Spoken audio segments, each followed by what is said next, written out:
Okay, so let's start trying to work on BTUs of energy. We said with strip heaters, as we take electrical energy and purchase it, we can turn it into or convert it into thermal energy that we can use to heat a home. Now, you know BTUs of energy, when you came here, you was taught that that's a basic thermal unit that we use of energy. So let's look at this. A BTU per hour of heat energy. 3.413 of thermal energy is generated by 1 watt of electrical energy. By 1 watt of electrical energy. So 3.41 of thermal energy is generated by 1 watt of electrical energy. So for each watt, this is what you have in BTU. So we did volts times amps, we got watts, we take watts, we can convert it into BTUs. Now, how can we use that? Okay, this will be on your journeyman, your mechanical contractor's license. 20 kWs of heat is what ton capacity of BTUs per hour. Knowing what you just learned in lecture video math part 1, and now in part 2, put these together and solve this problem. I'll go ahead and pause it now, and while you do your math.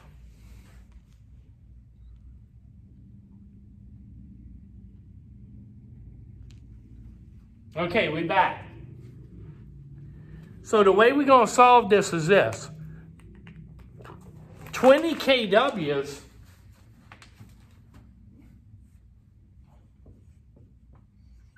is 20,000 watts.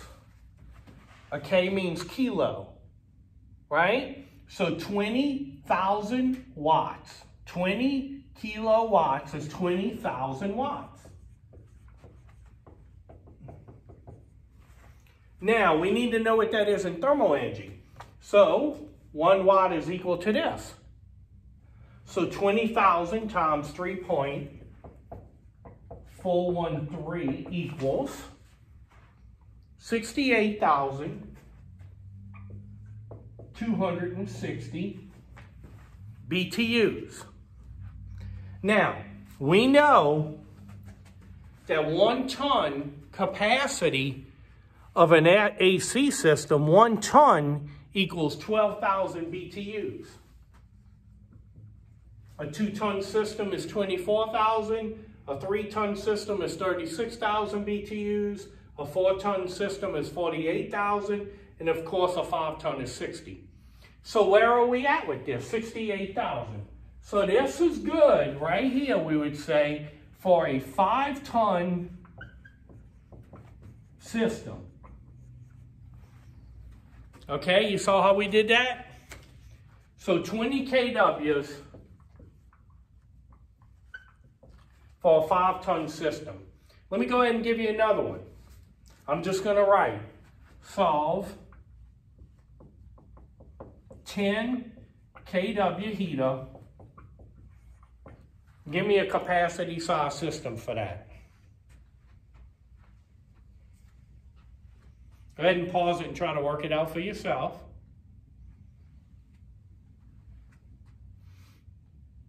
So we know 10,000 watts times 3.413 BTU equals 34,130. Okay? That is a 3-ton system. So for a lot of 3-ton systems, if the application is correct, depending on a lot of things with the installation of the house, insulation, we're going to look at that being around a 3-ton system. Okay, so that's how we did that. Okay, now I have some practice math I want you to do, okay? Some practice math. So let's look at this. Solve the system capacity. Okay, solve the system capacity. 200 volts, 40 volts. times 20 amps. What size system? 240 volts times 33 amps. What size system? 240 volts times blank equals blank. But I will tell you that it's 15 kW. Okay, so it's 15 kW. So go ahead and figure these out. And when we come back, we'll work on figuring out what the answers were. So you can pause it right now. 240 volts times 20 amps, system capacity. 240 volts times 33 amps, system capacity. 240 volts equals, times blank equals blank. What is the system capacity? Okay, on the first one, 240 volts times 20 amps equals 4,800, or 4.8 kilowatt strip heater. 4,800 times the BTU per watt gives us 16,382 BTUs, better known as a 1.5 ton system. If you know 12,000 BTUs is a 1 ton, right? Then 1.5 tons is 16,382 BTUs. That's how we solved that one. Okay, now we solved number 2. 240 volts times 33 amps equals 8,000. Okay, 8,000 watts is 8 kW. 8,000 watts times BTU equals 27,000 BTUs, 24,000, or a 2-ton system with 8,000 BTUs, 8 kW, 2-ton system, okay? Okay, now let's go ahead and solve number 3 together. We have a missing one here. When we said 15,000 watts is 15,000 watts. See how easy that was? Now, if I want to know what this is, I divide my watts in my volts. And now I'm going to get my amps.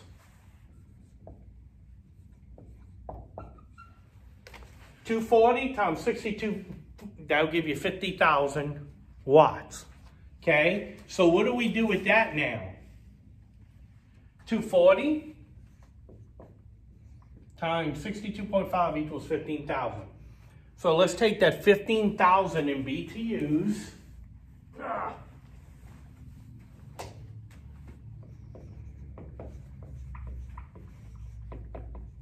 Times 60, the amount of BTUs, 3.413. And what does that equal? 51,295, which is right over 48,000 or 4 ton. Okay, so that's where we at with that. That's how we do that. So you can take the volts and the amps and figure out what the watts is, convert it to BTUs, and get your system capacity. So let's look at this electrical triangle here. E, I, and R, resistance, intensity. But let's look at it in words that are volts, amps, and ohms. Remember, this line right here represents multiplication. Ohms and amps are multiplied. This dividing line between the top and the bottom is division. So volts, amps with the dividing line gives you your ohms. Volts, dividing line, ohms gives you amps. And of course, if you multiply those two, you get volts. Okay? Okay, so for the last part of math in this chapter is page 830. And we're not afraid of this math, are we? No, we're not. We're going to get this math and attack it and jump all over it, because that's what we do. Now look at this. The formula here is broken down in a way you can understand it. What is the sensible heat in BTUs per hour? sensible heat, that's measurable heat in BTUs per hour. That's listed as Q. The constant is 1.08. We'll have time to explain that to you. It's in all your math formulas that we've been doing in the book along different chapters.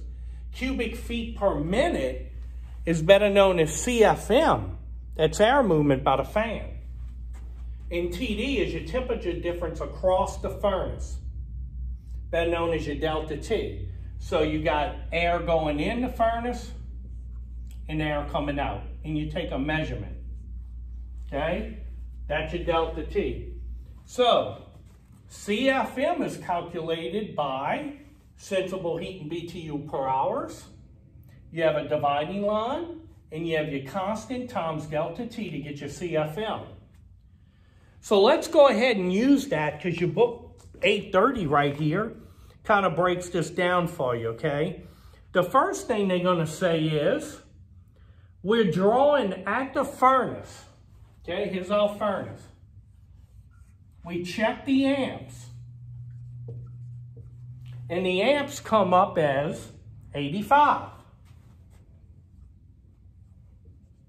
We check the voltage. And the voltage at the furnace is 208. So what are we looking at if we want to get our watts? Well, if you look at the last math video in the beginning of this one, you'd know how to get those watts. We take 85 times 208, and that equals what? Look in your book right here on the page 830.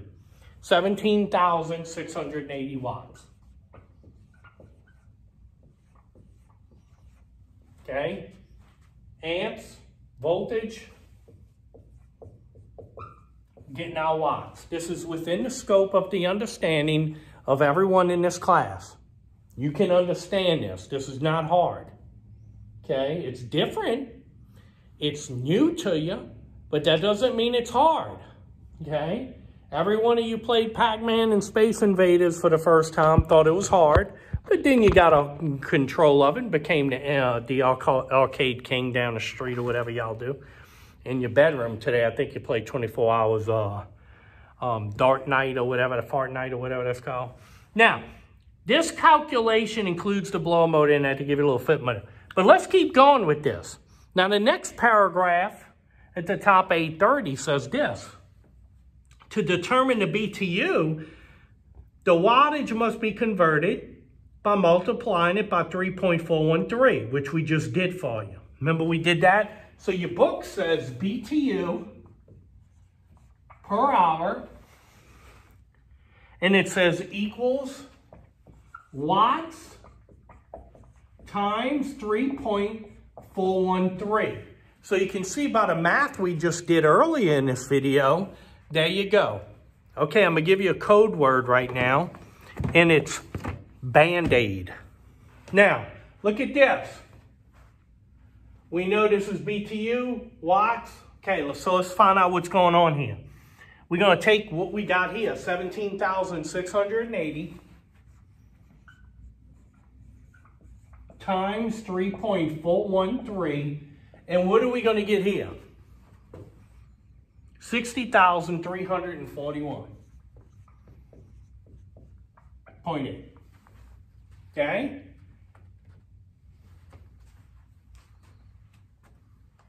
So we walked up to this gas furnace, we took our amp meter out, and we got the amps.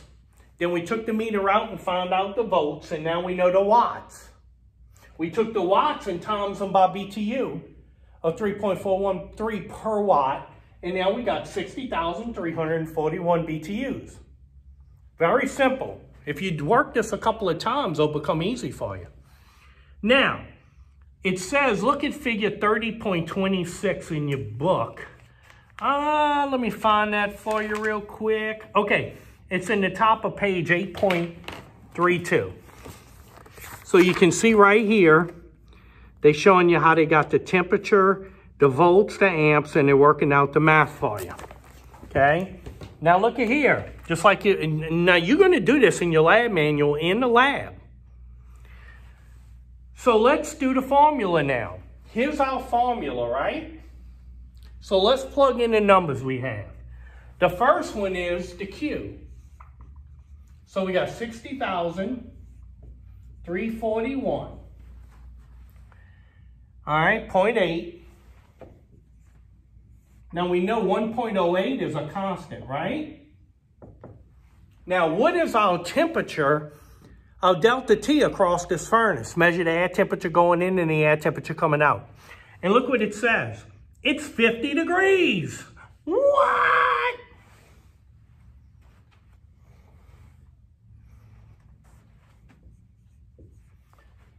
So you times these two. And you have your dividing line here. So if you follow along in the book, you will multiply these two and get the CFM.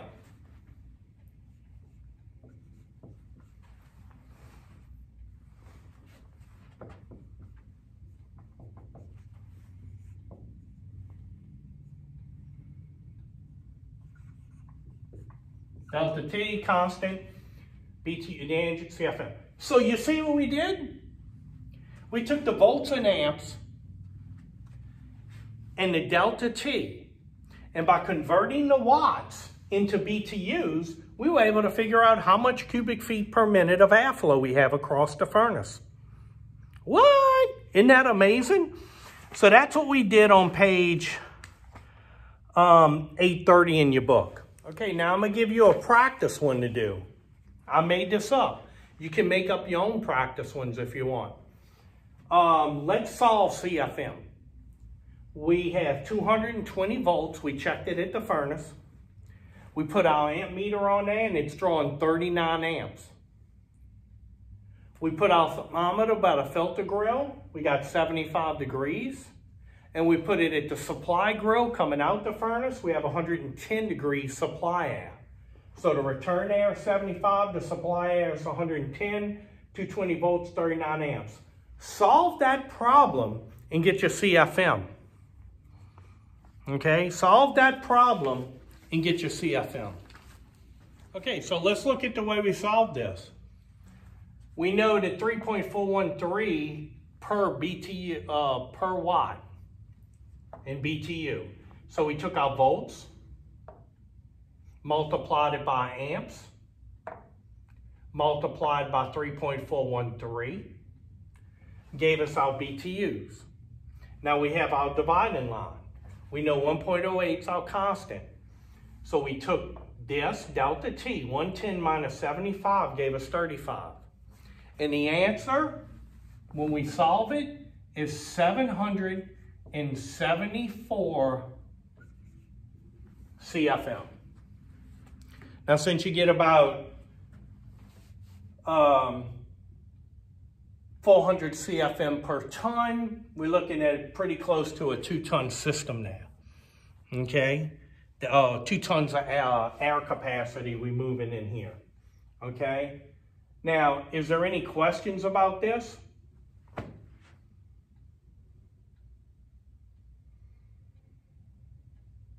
Okay, y'all being quiet today. Okay, let's practice one more. 226 volts. Amps, 19. Return air, 75. And the supply air temperature is 115. Okay, now go ahead and solve that for CFM. Okay, so the way we solved this is we took the volts times the amps, which gave us our watts, times 3.413 each to get 14,651.